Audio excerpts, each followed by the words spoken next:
So we were saying that we will not talk about the performance because the question is about the performance measurement system, management system.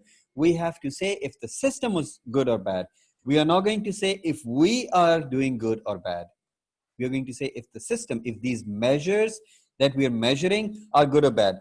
So we have identified here that, well, customer services scoring is not a bad measure, of course, but sometimes it cannot be a good measure when there are chances that maybe customers are not going to like the service provider because of the nature of the service, which is the audit service, right? Okay, now there are some other things also given to us. So let's see. The figures shown are for the most recent financial year and illustrate the metrics used by APX. Equivalent monthly figures are produced for each of the monthly partner meeting which review practice performance, right? Okay. Then it says the staff are remunerated based on their grades, with non-partners obtaining a bonus of up to 10% of the basic salary based on their line manager's annual review. Who is a line manager? Your immediate boss to whom you actually report, right? Do you think it's a good idea to give bonus on this basis that what your line managers give reviews about you? Do you think it's good or bad? Is there any weakness attached to it? Yes, this is right. The line manager can be can have very good relationship with us, right? And maybe just on the basis of our relationship, he may give a positive review, or maybe because of personal reasons, he may give negative review. So maybe that's also the weakness of the performance measurement system, right?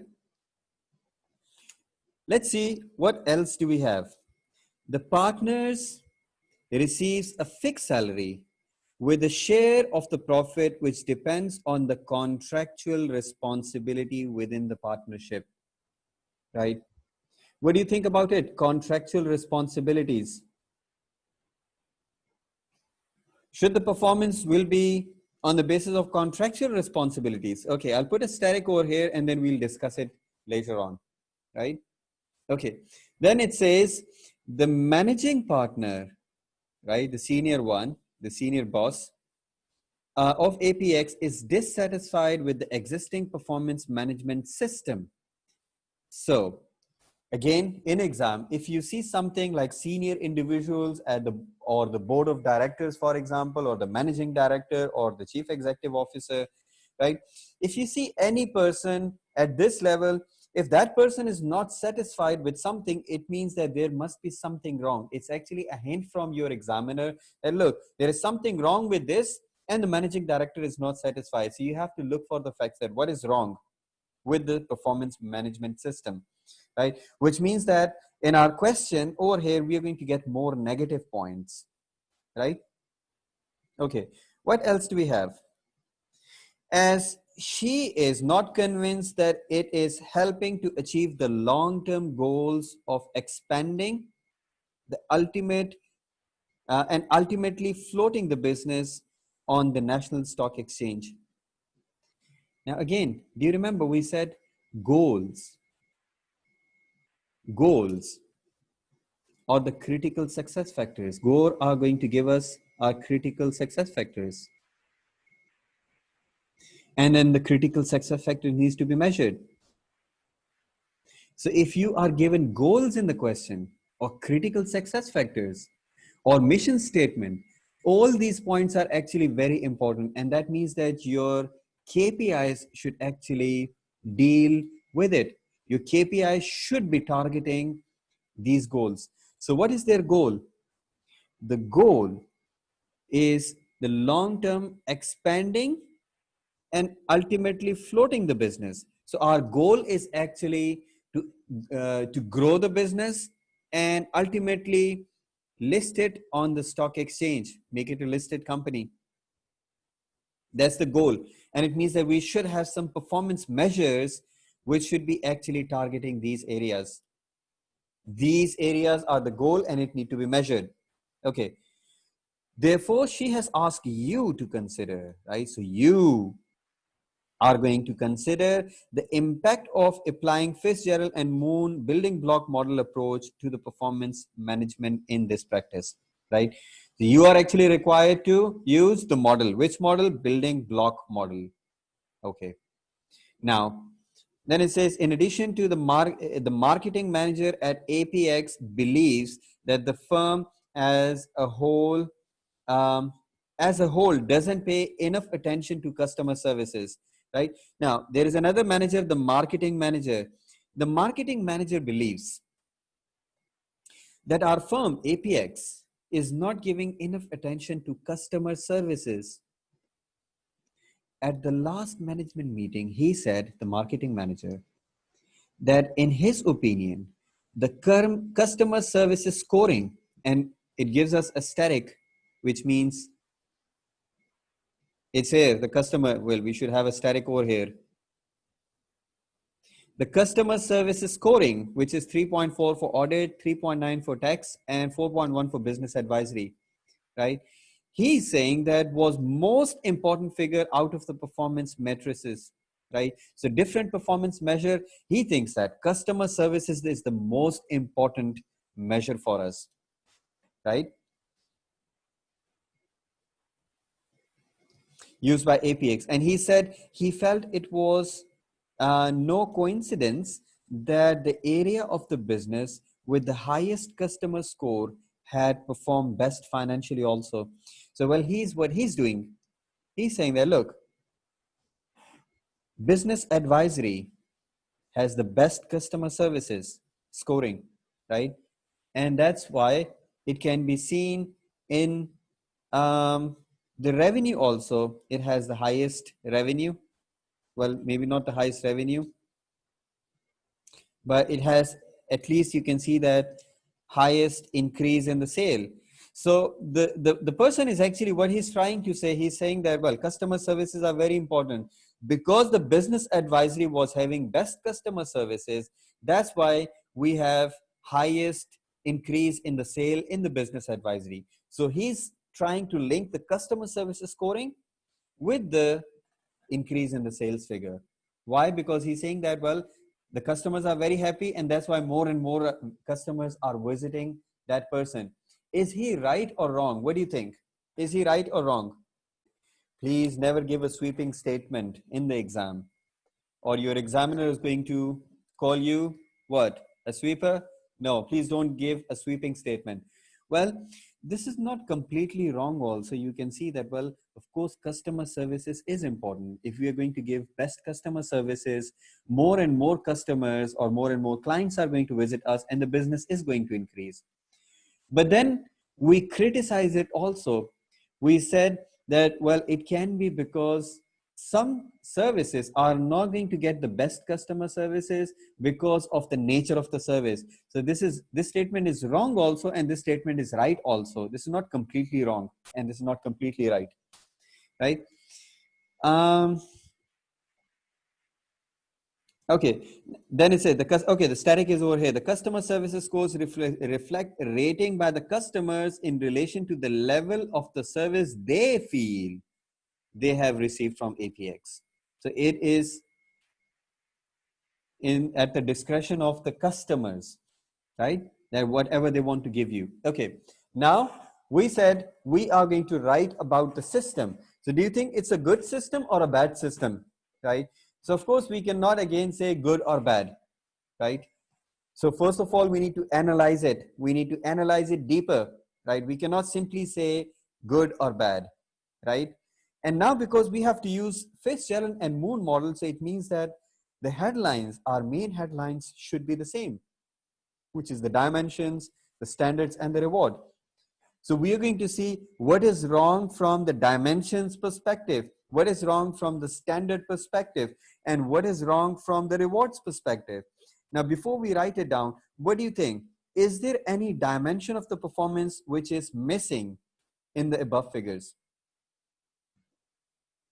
Are we measuring quality of the service? No. Are we measuring flexibility? No. Are we measuring resource utilization? No. Are we measuring innovation? No. Then what are we measuring?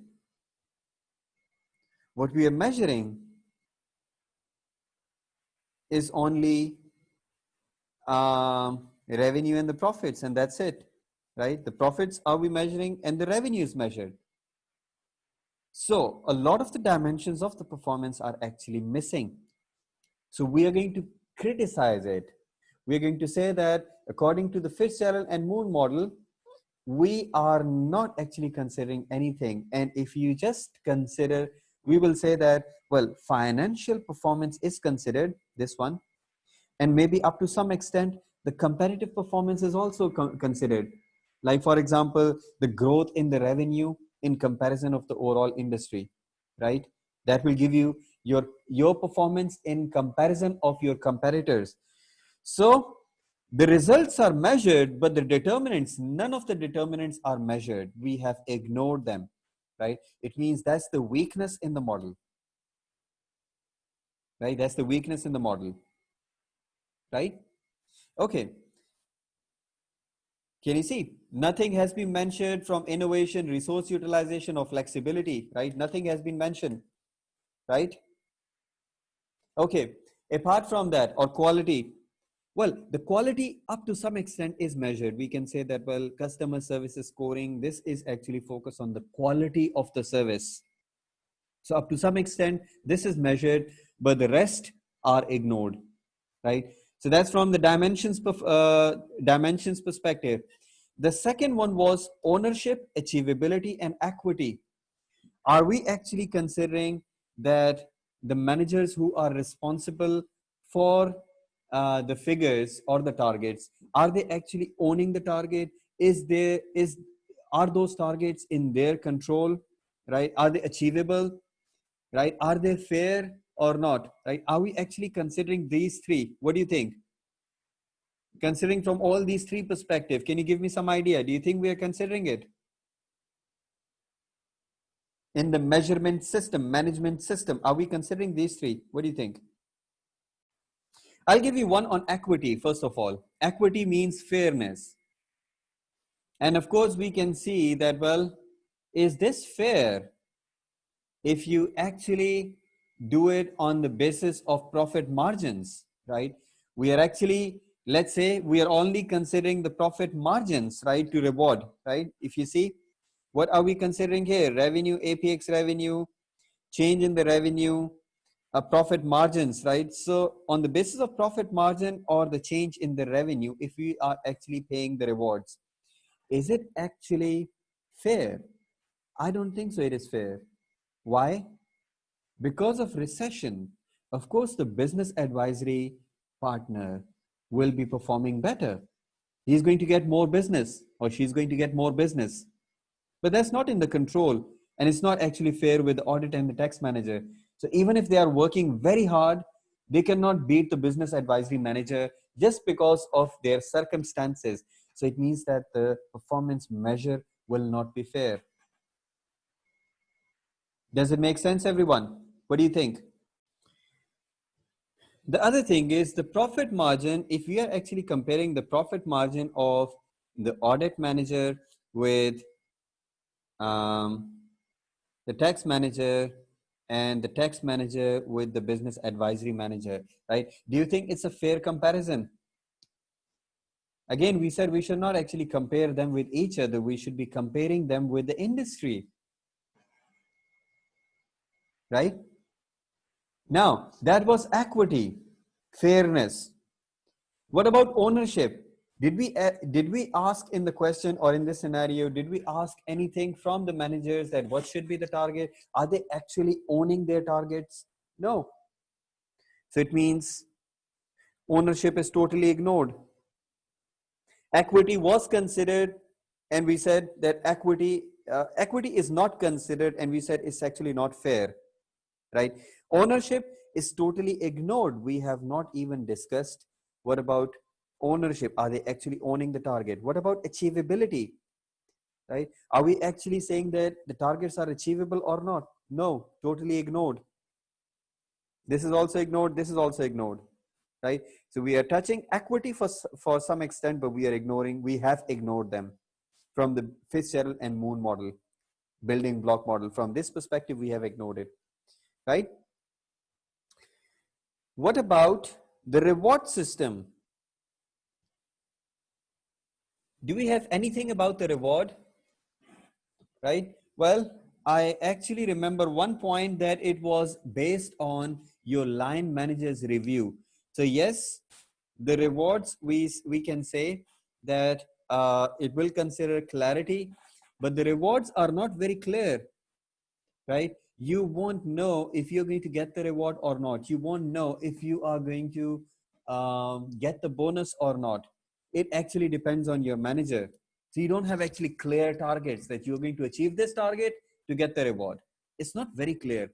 It is based on your manager's review, line manager's review, right? And then there is another word in the question. It says that with the non-partners obtaining a bonus or of up to 10%, up to 10%. Is it clear? Again, that is not clear, right? Let's say, for example, you go for shopping and it says that you have straight 70% off. Now, this is clear. But when we see this word up to 70% off, it means that, well, not all the items will have the 70% discount, right? So that means that this up to word is not going to make it very clear. The reward system is not very clear, right? That what exactly are they going to get? Well, up to 10%, up to 10% can be 8%, it can be 2%, it can be 5% also, right? So we cannot see clarity over here. 2 points on clarity, right? Right? Up to 10%, and the other one was line manager's review. It's not very clear. Okay, so that was the reward. In the reward, the next one is motivation. Can you see that we have anything on motivation? Can you see in the question anything on motivation? Is this point that we were saying that we are going to discuss it later on? Contractual responsibilities. Rewards or the profits is shared on the basis of contractual responsibility. So if they are fulfilling their contractual responsibility, they are going to get their rewards, right? It does not show you the real performance, right? You are talking about the contractual responsibility. Well, you are doing the contractual responsibility, but you see, the business advisory partner can easily get the contractual responsibility, but it will be difficult for the audit and the tax manager or a partner, right? Because their circumstances are different. So it should not be motivating if you actually give the reward on the basis of contractual responsibilities. It will be more motivating if you pay the reward on the basis of actual performance. Does it make sense, guys? So again, we can criticize the performance management system, that it should not be on the basis of contractual responsibilities. It should be on the basis of actual performance. Yeah. Okay. After motivation, do we have anything else? Well, motivation is considered, right? But it's not very motivating. What about controllability, right? And in the controllability, we can again say that, well, controllability factor is also not considered because of the recession. Recession is not in the control of any of these three. But because of recession, the business advisory partner is performing better, right? So that's on the basis of the contractual, that will be the controllability factor. Now we're going to write it down, and I would like you guys to write it along with me, right? I would like you guys to write along with me, right? I won't be writing the whole question, of course, the whole answer, but I'll be writing something, and then I'll be giving you some hints, and then you can complete them, right? Okay. So, part B. First of all, we can note, right? This is not part of the question, but I'm just giving you some instruction that this is analysis of the system, not the analysis of the business. They are both different. Analysis of system is required It's a very common problem in the exam. Analysis of the system is required, not analysis of business. In the analysis of business, we'll say if the business performing good or bad, or if a particular partner is performing good or bad. In the analysis of the system, we'll say if the system is good enough or not. So this is the analysis of the system, right? Okay, now if I have to start this, I'll first of all say, in the current, please write it along with me, in the current system of performance,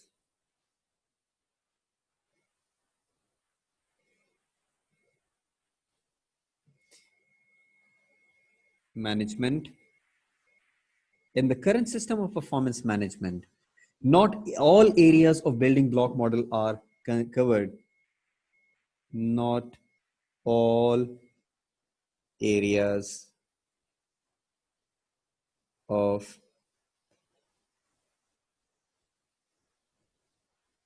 building block model is covered. Not all the areas are covered, and we have identified it over here. Like, for example, these four are totally ignored. These two are totally ignored, right? These three are not considered, right, in the way it should be considered, right? So not all the areas of the building block model is considered, right? And then we can use the headlines, the same headlines that we have in the model, for example, right? The first one was dimension.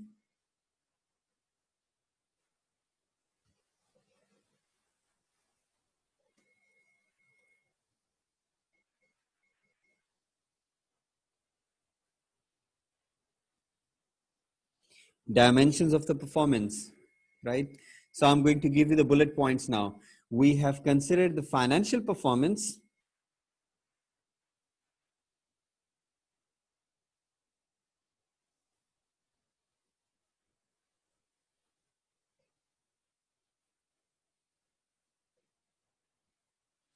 and in the financial performance, we have considered revenue,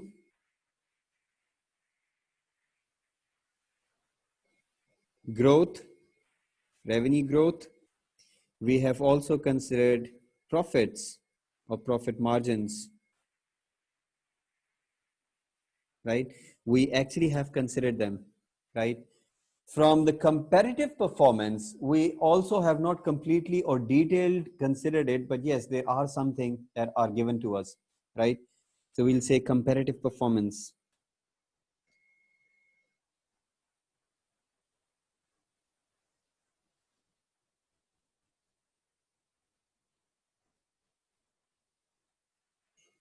In the comparative performance, we have not considered, we have considered the revenue growth. Again, the revenue growth can be used for financial performance and the comparative performance.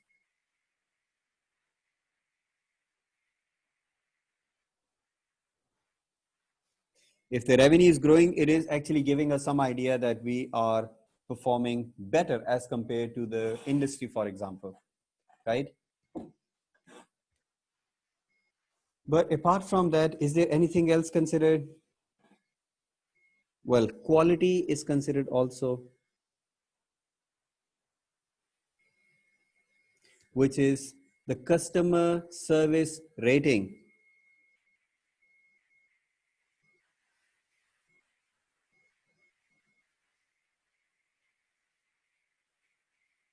The customer service rating, right? So if I take you back to the dimensions, we can see here that we have considered the financial performance, comparative performance, and up to some extent, we have considered the quality also. So what is ignored? Flexibility, resource utilization, and innovation.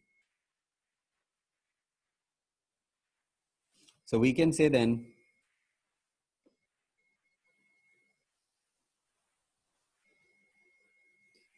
innovation,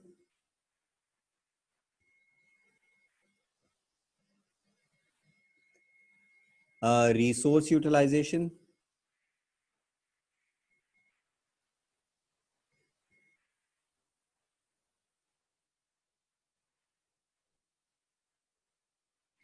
Resource utilization, flexibility.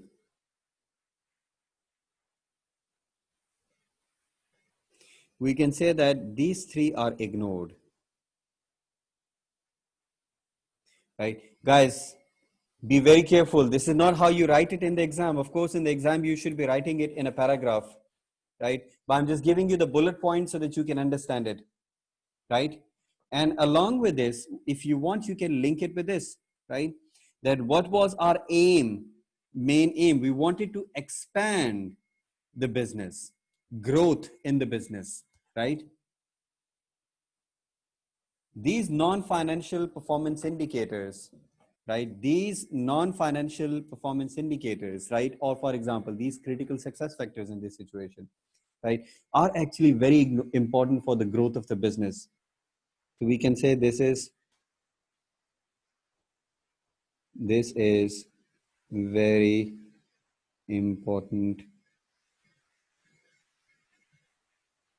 for our goals. And then I'm going to pick up the words from here. What were the goals?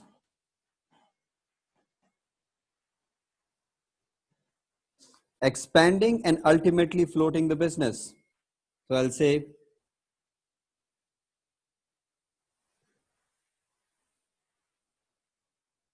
expanding business,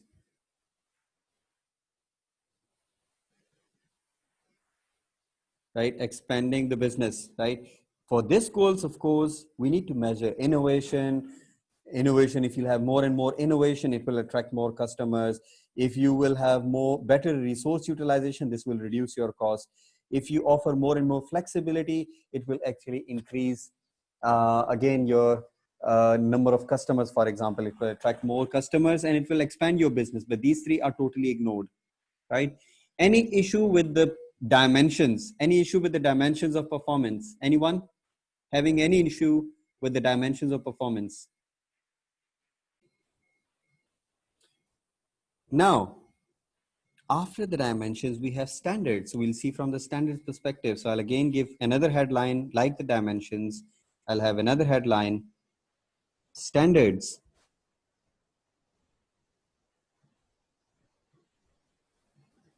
Remember, standard were targets of the dimensions, targets, right? And we were supposed to consider 3 points: equity, achievability, and ownership, right? We said ownership and achievability is totally ignored, is not even considered, right?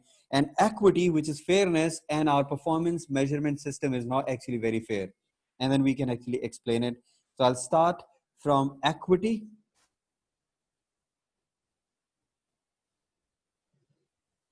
Equity, which means fairness,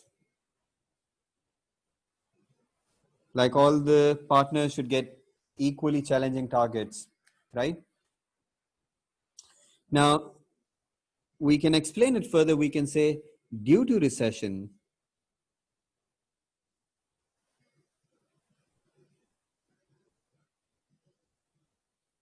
due to recession, we have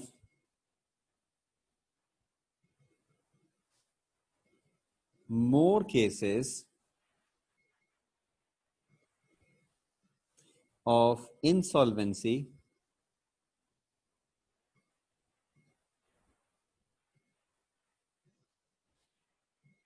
and therefore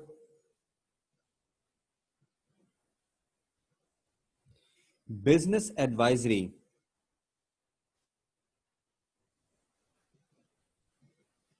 is doing better,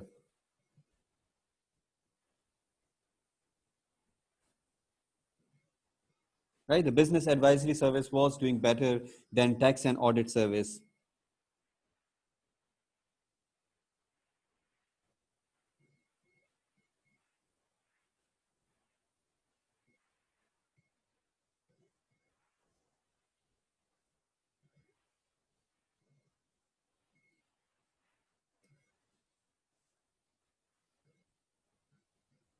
right? So again, is it fair? Is it fair? Right? Well, if you can actually see over here that it was 6.4%, 7.8%, and 10.5%, right? Now, if you want, you can actually mention some of the figures from here also.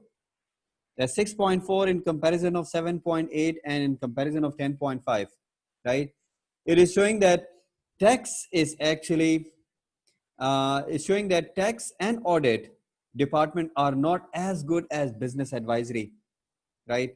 Which is showing us the wrong picture.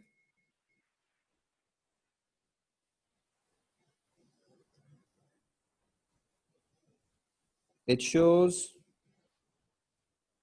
that tax and audit partners are not performing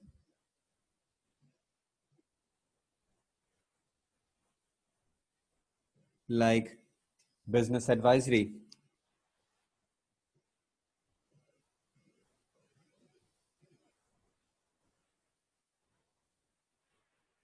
which is showing the wrong picture,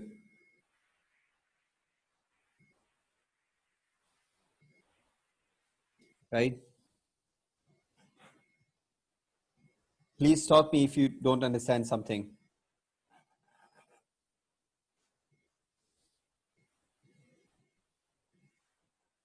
The second point that we can talk about in again under the equity, we can say that the profit margin should be compared with the industry average profit margin. These profit margins should not be compared with each other. That should be compared with the industry average profit margins. Are we actually given the industry average profit margin? Right? No. If you can see, we are given the sales figure and the accounting industry sales figure. But the profit margin are actually not compared with the industry average. It means that they are actually compared with each other, right? The profit margin should be compared with the industry average profit margin for tax audit and the business advisory, right? Which is not given to us, right? So maybe we are going to write it down.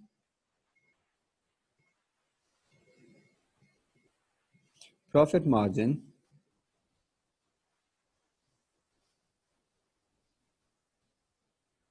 should be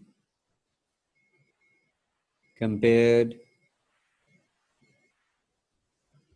to industry average profit margin,